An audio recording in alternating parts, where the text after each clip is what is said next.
Aujourd'hui, c'est le 9 janvier. Le titre de notre méditation, Une fille captivante. Nous lisons dans Proverbes chapitre 11 au verset 24. Donne généreusement et tu seras plus riche. Sois avare et tu perdras tout. Issue d'une famille aisée qui vivait à Haran, en Mésopotamie, elle avait appris à adorer le vrai Dieu plutôt que des images, comme c'était la coutume des citoyens de ce pays. Le même qu'Abraham avait quitté il y a 65 ans. Rebecca, dont le sens hébreu est captivant, porte bien son nom, non seulement en raison de sa beauté physique, mais aussi en raison des attributs de sa simplicité, de sa pureté et de sa personnalité qui font d'elle une femme encore plus belle. Bien qu'elle disposait de personnes qui la servaient, en bonne fille qui honorait ses parents, elle sortait chaque après-midi de la ville pour se rendre au puits où, remplissant sa cruche, elle fournissait de l'eau à sa famille. Mais cet après-midi-là, tout allait changer. 10 chameaux et un étranger reçurent de l'eau dans le cadre d'un grand acte de service. Un chameau fatigué peut boire environ 95 litres d'eau.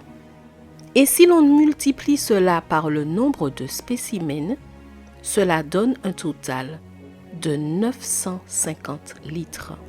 C'est beaucoup, n'est-ce pas?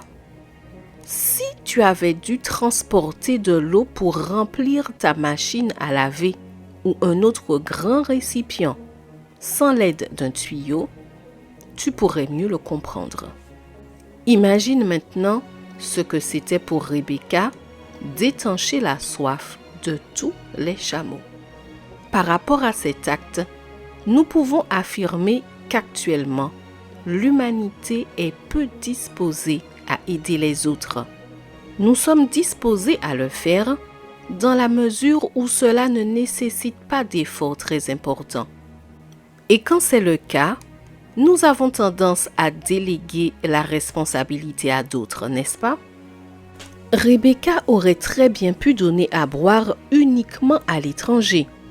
Après tout, il était fort et pouvait puiser de l'eau pour ses chameaux. Et tandis qu'elle parcourait les 2e, 3e et 4e kilomètres, elle reçut de nombreux cadeaux, bien plus que ce à quoi elle aurait pu s'attendre. Le monde d'aujourd'hui a soif d'amour.